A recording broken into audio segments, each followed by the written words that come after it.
గర్భసంచిలో కణితలని వింటుంటాం కదా డాక్టర్ గారు. దానికి పరిష్కారం గర్భసంచి తీసుకోవడమేనా డాక్టర్ గారు? యూజువల్‌గా చాలామంది లేడీస్ వస్తుంటారు. గర్భసంచిలో కణితలు ఓవర్ బ్లీడింగ్ అవ్వడానికి ఒక కారణం ఏంటి అంటే గర్భసంచిలో కణితలు ఉండడం.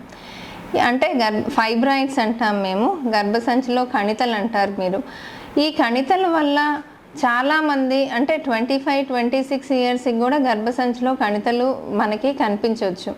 దీనివల్ల ఏం ఎఫెక్ట్ ఉంటుంది అంటే యంగర్ ఏజ్ గ్రూప్లో వాళ్ళకి ఈ కణితల వల్ల ప్రెగ్నెన్సీ రాకపోవడం, ఒకవేళ ప్రెగ్నెన్సీ వచ్చినా రికరెంట్ అబార్షన్స్ అవ్వడం, అలాంటి పరిస్థితుల్లో చాలామంది అంటే ఇప్పుడు సిటీస్లో ఉండేవాళ్ళు, టౌన్స్లో ఉండే వాళ్ళకి అవేర్నెస్ వచ్చిందండి.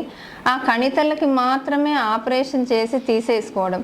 కానీ ఇంకా విలేజెస్లో ఉండేవాళ్ళు చాలామంది మేము చూస్తున్నాము, పిల్లలు లేరు మేడం, మాకు గర్భసంచి తీసేశారు. ఎప్పుడంటే 25 సంవత్సరాలకే తీసేశారు. ఎందుకు తీసేశారంటే కణితలు ఉన్నాయి కాబట్టి తీసేశారు. ఇప్పుడు అలా అవసరం లేదండి. యంగర్ ఏజ్ గ్రూప్లో గర్భసంచిలో ఫైబ్రాయిడ్స్ ఉండి వాటి వల్ల ఓవర్ బ్లీడింగ్ అవ్వడం, ప్రెగ్నెన్సీ లాసెస్ ఉండడం, ప్రెగ్నెన్సీ రాకపోవడం, ఇలాంటి పరిస్థితులు ఉంటే ఓన్లీ గర్భసంచిలో ఆ కణితను మాత్రమే తీసి గర్భసంచి సేవ్ చేసుకోవచ్చు. సో దాన్ని మయోమెక్టమీ అంటారు. అది లాప్రోస్కోపీ ద్వారా చేసుకోవచ్చు. ఇంకొకటి ప్రెగ్నెన్సీ అంటే ఫ్యామిలీ కంప్లీట్ అయిపోయిన తర్వాత ఒక్కోసారి హెవీ బ్లీడింగ్కి మనం డయాగ్నోస్ చేస్తామన్నమాట గర్భసంచిలో కణితలు ఉన్నాయని. ఈ గర్భసంచిలో కణితలు అనేది అంటే ఫ్యామిలీ కంప్లీట్ అయిన వాళ్ళలో ఒకవేళ కణితలు వస్తే ఏం చేయాలి మేడం? పిల్లల కోసం అయితే కణితల వరకు ఆపరేషన్ చేయించుకున్నాం. ఫ్యామిలీ కంప్లీట్ అయిన అంటే ఒక 40 ఇయర్స్ నుంచి 25, 30 to 40 ఇయర్స్కి వచ్చిన వాళ్ళు ఆపరేషన్ చేయించుకోవడానికి గర్భసంచి తీసేసేయండి, మాకు ఆ కణితలు మాత్రమే తీయద్దు, మేము మొత్తం తీసేసుకుంటాం, ఎందుకంటే మాకు ఆ గర్భసంచితో పని అయిపోయింది, మాకు పిల్లలు ఉన్నారు, వాళ్ళు పెద్ద అయిపోయినారు, ఇంకో బిడ్డను కనాల్సిన అవసరం. చాలా తప్పండి. కణితలు ఇంతకు ముందు చేసేవాళ్ళు, ఎందుకంటే ఈ లాప్రోస్కోపీ మయోమెక్టమీస్ కానీ అంత అవేర్నెస్ లేదు, అంత ఇన్స్ట్రుమెంటేషన్ ఎక్విప్మెంట్ అందరి గైనకాలజిస్ట్ దగ్గర ఉండేవి కాదు. ఎక్కడో సిటీస్లో ఎక్కడో ఉండేవి. ఇప్పుడు అవి చాలా కామన్గా అందరి దగ్గర ఉన్నాయి. కామన్గా అందరూ చేస్తున్నాం ఆపరేషన్స్. సో గర్భసంచితో పని అయిపోయింది, మాకు అవసరం లేదు, కణితలు కాదు మొత్తం తీయండి అనేది మాత్రం అది చాలా తప్పు. కణితల వరకు తీసుకోవచ్చు. మనకి గర్భసంచి అనేది చాలా ముఖ్యం. ఎందుకు ముఖ్యం అంటే ఒక చిన్న ఎగ్జాంపుల్ చెప్తాను చూడండి. కోవిడ్ టైంలో చూసాము, తర్వాత కూడా ఇప్పటికీ చూస్తున్నాము. మగవాళ్ళలో 20 ఇయర్స్ 30 ఇయర్స్ వాళ్ళు కూడా హార్ట్ అటాక్స్ వచ్చి చనిపోవడం మనం చూస్తూ ఉన్నాం, విన్నాం కూడా. కానీ అదే ఆడవాళ్ళు కోవిడ్ టైంలో ఎంతమంది 20 ఇయర్స్కి 30 ఇయర్స్కి హార్ట్ అటాక్స్తో చనిపోయారు మీరే చూడండి. ఎవరు కూడా చనిపోరు. చాలా చాలా చాలా రేరెస్ట్ ఆఫ్ ద రేర్ ఏదైనా 1-2 కేసులు చూసుంటాం తప్ప నుంచి కామన్గా ఎవరు ఆడవాళ్ళు 50 సంవత్సరాల లోపు హార్ట్ అటాక్స్ వచ్చి పోవడం అనేది మనం చాలా అరుదుగా వింటాం.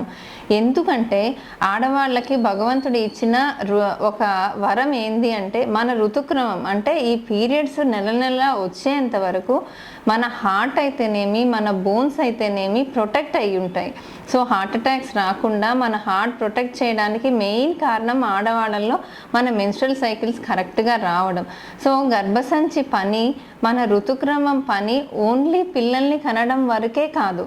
ఈ అవేర్నెస్ లేకుండా చాలామంది పిల్లల్ని కనిన తర్వాత గర్భసంచిలో చిన్న ప్రాబ్లం, బ్లీడింగ్ ఒక 4 నెలలు ఎక్కువైనా కానీ వచ్చేస్తారు, తీసేసేయండి, ఇంక అవసరం లేదు, తీసేసేయండి, అవసరం లేదు. దాని అవసరం మనకి తెలియని మేలు చాలా ఉంది.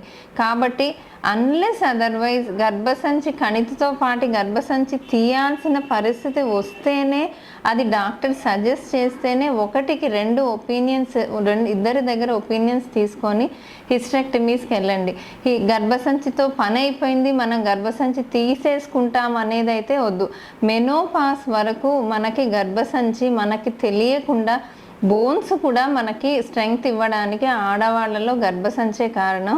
మీరు గమనించే ఉండండి, మెనోపాస్ వచ్చిన తర్వాత చాలామంది ఆడవాళ్ళు బరువు పెరుగుతారు. ఎంత సన్నగా ఉండేవాళ్ళు కూడా ముట్లు ఆగిపోయిన వెంటనే లావు వస్తారు. అంటే ఒబేసిటీ రాకుండా ఉండడానికి ప్రొటెక్షన్ కూడా ఈ నెల నెల ఋతుక్రమాలు రావడం. లావుగా ఉండేవాళ్ళు మేమంతా సన్నగా ఉన్నామా, మా గర్భసంచి తీస్తే తర్వాత ఇంకా లావు అయిపోతారు. అది మీరు గుర్తుంచుకోండి. ఇప్పుడు లావుగా ఉన్నారు, గర్భసంచి తీసుకుంటే డబల్ అయిపోతారు. కాబట్టి గర్భసంచి తీసుకునే ప్రతి స్త్రీ 1-4 సార్లు ఆలోచించుకొని ఒకరికి 2 దగ్గరల ఒపీనియన్ తీసుకొనే హిస్టెక్టమీస్కి వెళ్ళండి. ఎందుకంటే ఇప్పుడు గర్భసంచిని సేవ్ చేయడానికి చాలా చాలా మార్గాలు, చాలా చాలా ట్రీట్మెంట్స్ కొత్తగా చాలా వస్తున్నాయి. కాబట్టి గర్భసంచి తీసేయడం అనేది చాలా ఫైనల్ డెసిషన్. అది తీసుకునే ముందు ఆలోచించి నిర్ణయాన్ని తీసుకోండి.